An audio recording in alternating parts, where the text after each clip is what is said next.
welcome to another episode of Outside the Echo Chamber. I'm your host, Rick Lord, and today inside the state capitol, we are going to be talking about an issue that's affecting communities throughout West Virginia, specifically in high school athletics, the transfer portal rule. It's causing a lot of people to say, wait a second, we need to revisit this, we need to tweak it, something needs to be done. So we have brought in Marty Gearheart. He's a delegate from Mercer County, knows all about high school sports, from the days of refereeing and everything like that. So we just want to talk briefly about A, where we stand right now with the transfer portal rule, the feedback that you're getting on it, and B, what you think might be able to be done to, I know you're never going to make everybody happy, but to at least get it to a place where people can live with it. Yeah, I don't know that there were a lot of folks that were unhappy prior to this bill being enacted. I think that there were a few specifics, and some of those really affected Senator Weld, I guess, because he's really been after this for a couple of years. But I don't know that there were a lot of people that were adversely affected, but there are a number that have taken advantage of it. I don't know that I have the same perspective as some folks. I know you have spoken to the WVSSAC, and they have a pocket full of numbers, and none of them look real good. Yeah.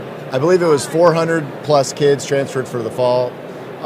We're up to about 200 plus for winter sports. A lot of kids that have transferred, a lot of games that have gotten way out of control with regard to score. And all of those things I think may be important, but I don't know that they're the most important thing to me. For me, and being involved in high school athletics is something I do for a reason. I think it's important. I think high school athletics teach things that you can't learn in a classroom.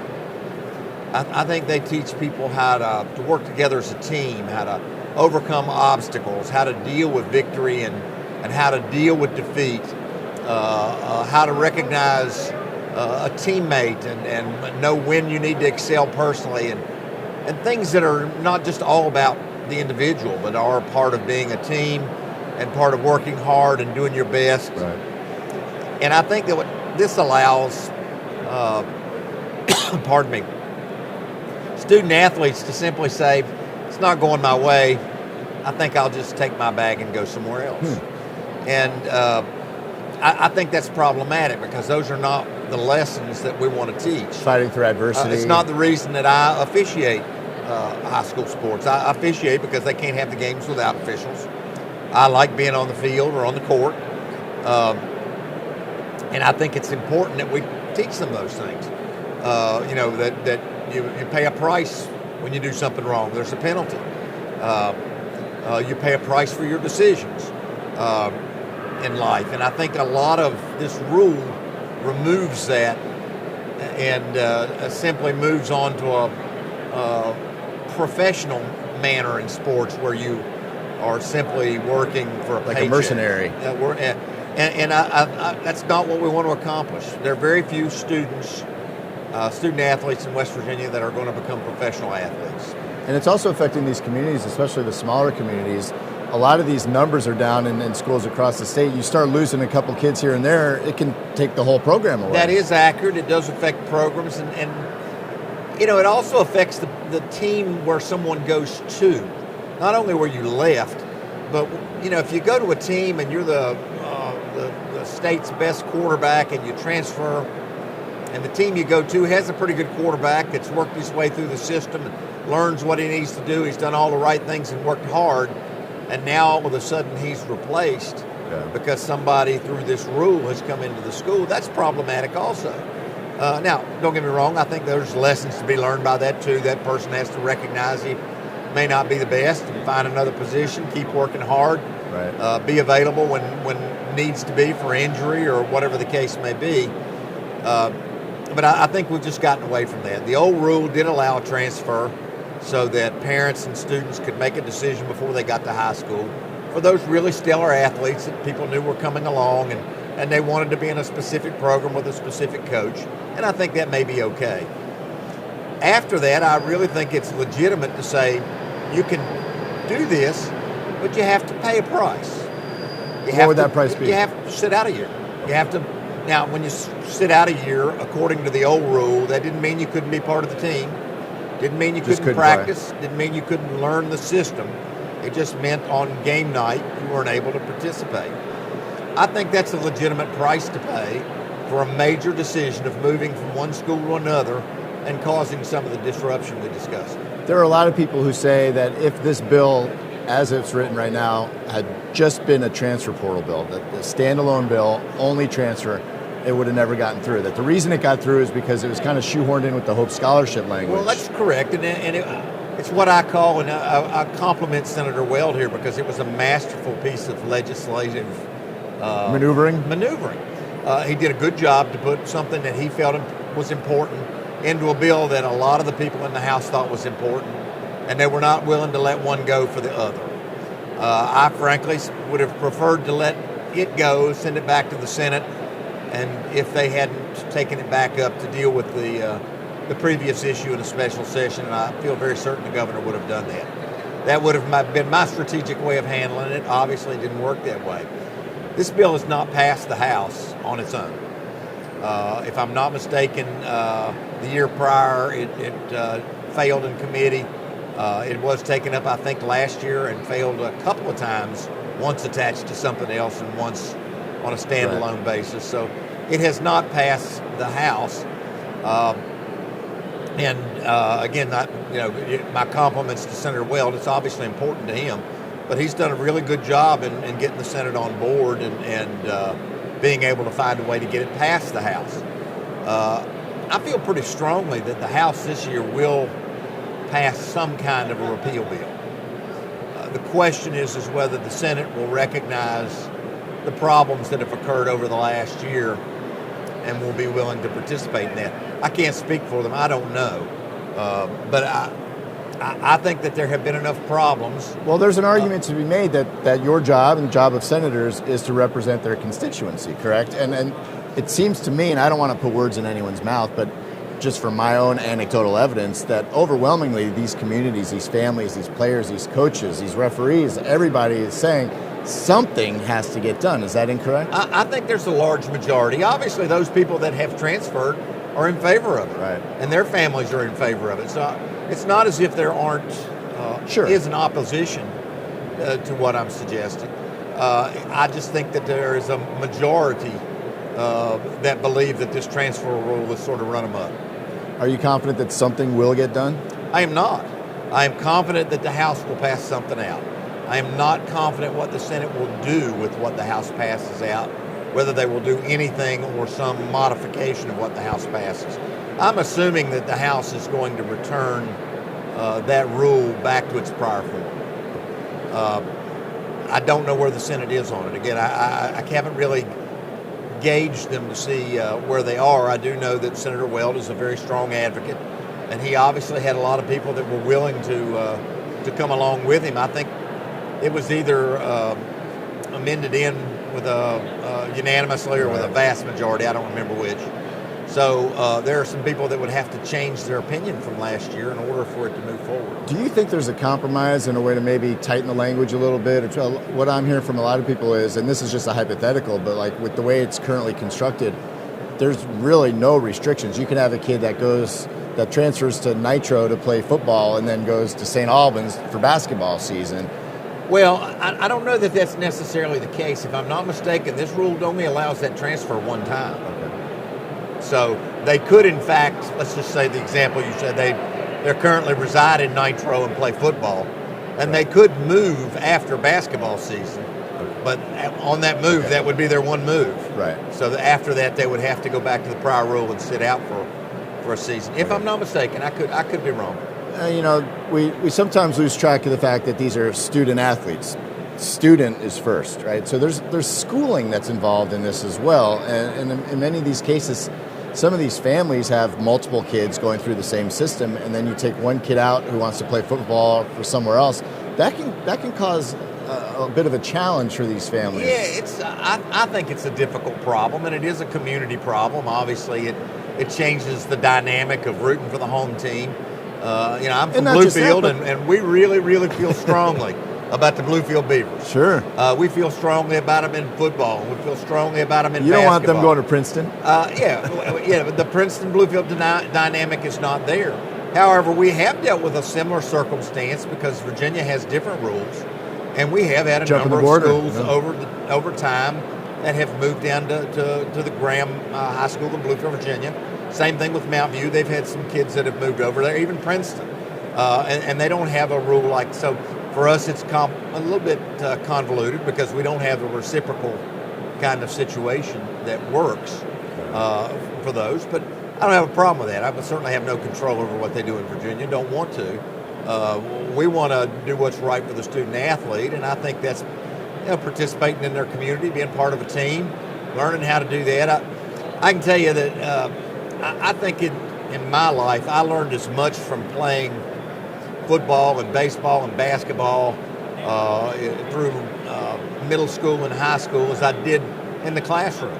And frankly, I was a much better student in college because some of those lessons finally caught up with me and told me I better get to work or I wasn't going to make it. So as someone that has been a part of the school system and the sports basically infrastructure here in West Virginia for so many years in many different ways, I don't want to get into your refereeing too much, but you do a good job. Let me ask you maybe more directly then, because you're talking to these people, you're boots on the ground. What has the feedback been like in your mind from parents, coaches, teachers, players? Well, for the most part, except for those athletes that are making the change, right, it's not a favorable response. Now, I will tell you, there's not as many transfers in my area as there are some others. We do have a few schools that are relatively close together, Montcalm, Bluefield, right, Princeton, Pikeview maybe, but nothing like you have here in Charleston where you have schools that are just a few miles apart. Bluefield and Princeton are 12 miles apart. That's not exactly the easiest commute every single day in sports, and if the kids don't drive, and having to pick them up and those kind of things. So it's not quite as much of an issue for us as it would be here in Charleston or Huntington or Morgantown where it's or just down the road, or Wheeling, where there's a cluster of schools that that are together, and the transfer is a little more seamless on families and students to make it work. So it does happen, and it's not good when it happens. It's not even good, within the school sometimes it's not good because obviously we're close schools and rivals, and when one goes to the other, you get a lot of feedback from the kids in the stands. So give us the pulse of those, because you do bring up a great point where you have the unique perspective of being in some of these smaller single A communities where in many ways a lot of the social life revolves around that Friday night football. And are we losing a bit of a sense of the community there? Well, I think we're losing a lot of it. Again, I can tell you that in my community, Friday nights in the Bluefield Beavers is just where you go. Yeah. It's been hard for me since I've been officiating because I can't go to the Bluefield Graham game anymore. It's the biggest game in the state every year. 10,000 screaming fans, both sides of the border. People know each other. It's a great feeling. A healthy competition. Oh yeah, it is. It's tremendous, and whoever wins that game's got bragging rights for the year. It's something very special. And when you start having that watered down by students going to other schools and bringing students in and creating some kind of an advantage by that, I don't think it's a good thing. I think I'd like to say over the years, the Beavers have been proud with every victory they've had over their rivals, Princeton or Graham, by the fact that they've been Bluefield kids. Those are ours. And when we've lost, those other teams have been able to say the same thing.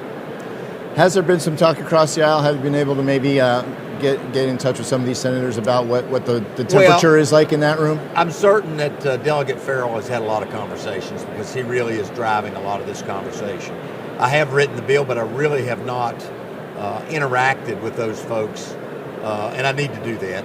It's just something that I haven't been able to do up to this point. I do work as the House Majority Whip, right? And so I wind up with a few extra duties, and I have a full committee load, and it's odd for a whip, but I also chair a committee. So I've had a few things on my plate. Busy man. I haven't been able to do it, but I really need to. All right, Delegate Marty Gearheart, we thank you for your time, sir. It's something to look forward to over the next couple months to see how this might evolve and where it might go from here. Again, as you've mentioned, and I concur with what you've said, a lot of the feedback is let's try to figure out something that works for everybody. So that's your challenge, and we'll see where it leads over the course of the next couple months. And coming up after this, we have David Price, the Executive Director of the WVSSAC. We'll talk to him a little bit about the transfer portal rule and some other things going on with the Super 6 bidding. I know Bluefield made a bid as well, so we'll see where that goes. We have a very strong bid, and we feel really, really good about it. Outside the Echo Chamber continues right after this. At Dutch Miller Automotive, we've grown quite a bit over the last 60 years, but our core principles remain the same. We believe in treating our customers and our team members like friends and family, and we see it as our obligation to give back to all the communities we are so fortunate to do business in. In just West Virginia alone, we've grown from one location on the west end of Huntington to 10 rooftops employing more than 500 Mountaineers. Check out the inventory from all of our stores at DutchMillerAuto.com. Dutch Miller Automotive Group, West Virginia proud. At CAMC, our focus has always been on building better healthcare for you. Our new Center for Learning and Research combines cutting-edge technology with hands-on experience for physicians, nurses, and other caregivers. Using specially designed simulation rooms and robotics with expert instruction, our learners expand their expertise. Because you deserve the most advanced care possible, now and in the years to come. Welcome to the future of medicine. The HD Media Plus app is your ticket to see all the action on the hard court as it happens. Saunders with the three. Sam makes it in! Sam from three buries it off the glass! And the Red Dozens of live games that you won't see anywhere else, featuring some of the best teams in the state. Watch the game live or later at your convenience, and the best part, it's free. Download the HD Media Plus app today to your smartphone or TV so you won't miss another shot. Welcome back inside the state capitol as we continue this outside the echo chamber. Joining me now is WVSSAC Executive Director David Price. David, thank you so much for your time today. I know from the SSAC standpoint, we talked with Delegate Marty Gearheart about the transfer portal rule. From your standpoint, the SSAC says, hey, just tell us what the rules are and we'll make sure that everyone's playing by them. You also are a West Virginian. You've been through the process before. You know principals and administrators and players and coaches. So take off your executive director hat, and just as a West Virginian who's in that sports world, what are your thoughts on the current transfer portal rule, and what do you think maybe could be tweaked to make it better? Well, the one thing I'll say about high school sports, they should be an extension of the classroom in the school. And what this transfer rule has done actually is make it more like travel sports and summer ball. So, it's really changed everything as far as high school sports go with the transfer. And, we saw a lot of that this fall and seeing it right now in our winter sports. We've heard from a lot of families, a lot of parents, a lot of coaches that say, they don't see the need for that transfer rule, that it was working fine the way it was, and that there was a process in place for our student athletes who wanted to transfer. If it was denied and they were ineligible, that they could appeal that ruling. And so, as we went along, then it changed last year. So putting my SSAC hat back on, we've been dealing with that. And, it's not as simple as it may seem because it does impact other rules. Sure. And as we move along, it's not a one-size-fits-all because there are always different circumstances, but it's also opened up different problems that we have to deal with too as far as recruiting, and not necessarily by coaches, but by community members, and undue pressure on students. And then any student who transfers in, there's always someone who's displaced, and it creates a domino effect, and we've seen that happen as well. And that's probably a big sticking point where, with sports especially, a lot of these kids put a lot of time and effort into it. A lot of families put a lot of resources into it. If you have a kid that's maybe on the cusp, not necessarily an all-star, but a kid who's starting to get some playing time and starting to learn what that teamwork is all about, and then you have another kid from another school who just comes in, a lot of people don't think about what you just said. It's a zero-sum game here, so if you're making room for somebody else has to go. And a lot of times those families aren't relocating to the school in which they're going to. It's a different community, and many of these families have lived in these communities for their child's entire life and been through the whole process. And then when they're displaced, it creates turmoil and controversy within the community, within the school, and we've seen that on numerous occasions. And sometimes within the family itself, if there are numerous kids that are now going to different schools. Absolutely. Is it tearing apart some of these communities? I mean, I know, I've been here for 20 years, and when I first started, I started as a sports guy at WCHS, right. and I was in these communities watching these football teams and these games, and there's a sense of pride that goes along with a lot of that, and a lot of that is community-based, and you start doing this where the kids are going everywhere. Sometimes it can rip away at that fabric a little Well, and it does, and I'm not going to say it tears apart communities, but I think there are some hard feelings among some of the families in those communities, and we've heard from them at the SSAC, and we make sure that they understand that this was a proposal to the Board of Control, our principals, the year before, and it was voted down overwhelmingly by our principals in the state because they knew what the fallout would be. Well, the following year it was legislated, so now we're maneuvering it. Right, and that's all what we're talking with Delegate Gearheart about. Is a lot of people are saying if it had been a standalone bill, strictly a transfer portal bill, that it probably would not have gotten through. But it kind of shoehorned into the Hope Scholarship, with a lot of legislators not wanting to go on record as voting against giving kids money for school. So that might be something that they'll look at, is decoupling that and making sure that the bill just is this and not this and this. That's right. And we hear from legislators, and as a former school administrator and in the job I'm in now, you hear from them say, hey, we don't like to bounce around and create something and then bounce back and forth and take it out and all this. Well, I understand that, because none of us want to do that when you're in that rule-making body. But at the same time, when you see something that hasn't worked and isn't working and having a negative effect, you have to make sure that we address it sooner than later, because it can roll out and become even worse. Now, there are always teams that are juggernauts, especially in football. We've seen 73-0 scores before. That's nothing new. But there are people that say this year was a little bit different. This year it seemed as though the competitive imbalance was more than ever before. Is that something that bears out in the numbers? Is that something that's a concern with what's happening here? Oh, I think it's evident, especially in our fall sports with what happened this year. Our numbers would indicate that those blowouts, so to speak, are up. And, we've never seen scores in the 90s, and we saw those this year, 80s. And those are with rules that shorten quarters, shorten the half, a running clock. Right. And let's keep in mind that several years ago we put in the play clock in high school sports. And with that said, our data would indicate that offenses are running fewer plays even. So therefore, you shouldn't be seeing the scores like they are, and they're still happening this way. But at the same time, we've seen the numbers of transfers. It's a lot of juniors and seniors who are transferring, not 9th and 10th graders. Right. And when your juniors and seniors leave, especially a small or middle-sized school, and you're left with playing 14 and 15-year-old freshmen and sophomores against 17, 18, and sometimes 19-year-old seniors, it's a competitive imbalance really bad. Especially at that age. It becomes a safety issue as well. And that's what we're seeing. And for some schools, it will be hard to recover, because once you have that bad year, everybody thinks you're just a bad team, a bad school, a bad coach, and that's not the case. So, programs take time to develop. Yeah. And also, you have to have strong youth leagues in your community as well. And you see strong youth leagues, you'll see strong high school teams. Now, part of the competitive balance that you guys can do from your end of the thing is reclassification, and that's something that we've seen this year that will take effect beginning in the fall, and then the next school year. We're going to four classifications for 5 more sports, correct? 7 maybe. I'd have to go back and 7 total. I think it's cheer, basketball. Well, basketball's boys and girls basketball. Basketball's already 4 classifications. Right. Football, cheer, volleyball, baseball, softball. Correct. Okay. So just talk a little bit about what the reasoning was behind that, and if you saw what you had implemented in basketball and said, oh, this seems to be working, let's bring it along. Well, it's a great question. A lot of people will say, well, you have fewer high schools in West Virginia than you've ever had, but yet you're expanding to 4 classifications. Well, the Board of Control, the principals of the state of West Virginia, decided several years ago they wanted to run this pilot in basketball like we know.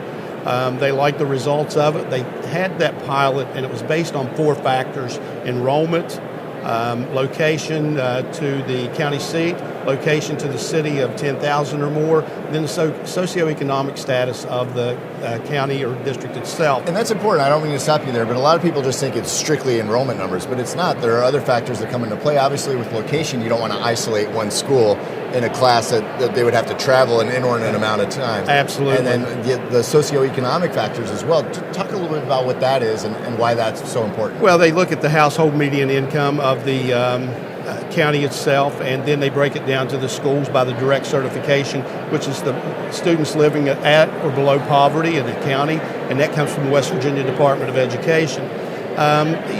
We look at it from the standpoint of students who have resources have an opportunity to expand and in the summer and travel and do things that other students may not. So they looked at those factors as well. This past year, they reduced it to 3 factors and took the county seat factor out. So that changed some things. Going back to your question about how they looked at the pilot, they liked how the pilot worked this past 4 years in basketball. It gave some schools some opportunities that had never been to the state tournament in basketball, and it really, you could see it in the community excitement, engagement, and involvement at the school level. And then when they came to Charleston, the fans were just great, and the schools and the opportunities and the experience for those student athletes they'll never forget. Now, there's no perfect way to do it because no matter where you draw those lines, if you draw it at 800 kids and then the next one's at 400, there's going to be that school that has 799 that gets to play against the 400. So there's always going to be, that kind of thing going on. But one thing I will say, looking at it briefly from a football standpoint, now Quad A, 4A football is going to have 25 schools, and still going to do 16-team playoffs. So 16 out of the 25 schools will make the playoffs. Is that something you're okay with? Well, currently, if we stayed in the old way, there's 32 AAA schools, and half of them make the playoffs. So it's really not a big difference. But at the same time, there's a lot. You could be looking at a 4-6 team being in the playoffs. Right. So that's something our football committee will look at a later date as we move through this. But right now, and we talk about the competitive imbalance back to that. You look at the larger schools. If you looked at enrollment only, as a coach years ago, I coached at the smallest AAA school in the state of West Virginia, and we had 650 students. Well, we had to compete against schools with 2,000 students. And, that became a competitive imbalance because with enrollment, with numbers, comes an opportunity to probably have a few more athletes in your building. Well, Nitro showed the blueprint. Just get J.R. House to come and play for you, and you can beat anybody. I had to coach against J.R. and Randy Moss and all those guys. Fun times. We did have a good time with that, but at the same time, we weren't on the winning end of that either. So, right. Moving gears here, I want to talk a little bit about the Super Six. I know the bidding process recently closed. I know that you can't get too much into that, but just talk a little bit about who did put in a bid and how, happy you guys were with the process this year and how encouraged you were to see these cities saying, hey, we want it here. In looking back, it's the first time we've had this many bids out there, so we're excited about that. And all the bids were great. They did a great job in presenting. And there's a lot of differences in the bids and a lot of differences in the locations as well, and a lot of factors that come into play because when you look at this and see the things in the press, you see that they're looking at just the game itself. This is a bigger experience than just the game, even though the game is the big piece. There's a lot more things that come in and are done during that championship days. And so we're looking at that total picture of how all of it plays in and what the cities and towns will be doing. So it's not just hotel rooms and infrastructure, it's also experiences in the communities, things for people to do that come in for that weekend. Exactly. And, we have an academic awards banquet, which is a huge event where we recognize about 250 folks at that. So it's really a big deal. And so there's a lot of experiences over that 2 or 3 day time.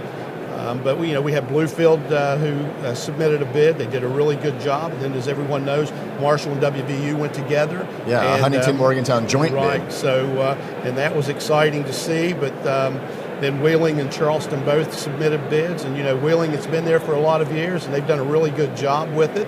But now there's some competition out there. So it's exciting. We'll be making some site visits and talking with all of the committee at their locations, and then come back and make a recommendation to the board. Does geography and location come into play at all? I know that all things being equal, you want to give everyone a fair shot, but it's in some ways a challenge for a location like maybe Martinsburg that's way out in the Eastern Panhandle. That would be a really tough trip for a school down in southern West Virginia. Well, in our specs that we put out, that here are the minimum guidelines that you have to meet. One of them is you have to have a stadium that seats 10,000 or more. Well, in West Virginia, that's very limited. Right. And I think we have just about all of those stadiums that qualify have submitted. So we'll be looking at this in the next few weeks. And like I said, our board will come back and share the information with them, and they'll make a final decision. All right, finally, just circling back to what we were originally talking about. I know we went through a lot here, but just what does your gut tell you about what's going to take place here with the transfer portal bill? Do you think that there will be changes, and do you think that those changes will be effective? Well, again, the House, I think they've expressed their concerns with it and their need and want to make some changes in this. The Senate will be talking with them, and hopefully we'll be able to make some inroads and see what we can do with that. The feedback that you're getting from parents and players and coaches, that they want to see something done? Oh, absolutely. There's just a handful that have shared their information that said, it's not a bad thing, but the majority that we've heard from have said this doesn't need to be happening. All right, David Price, Executive Director of the WVSSAC, thank you for your time today, sir, and we'll be right back with more Outside the Echo Chamber right after this.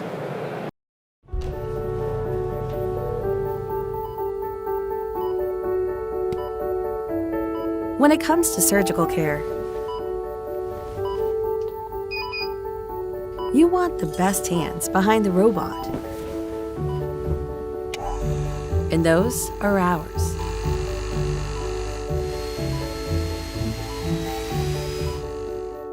Choose Mon Health. Feel the difference. Are you ready to unlock a future filled with remarkable pay, unbeatable benefits, and unparalleled satisfaction? Imagine embarking on a journey that offers you a college-level education without the weight of debt, all while earning a steady income. Look no further than the West Virginia Building and Construction Trades Apprenticeship Programs. Join us, and together, let's build a future that's brighter and stronger. Go to actwv.org to apply today. The West Virginia Building and Construction Trades, where the future is forged.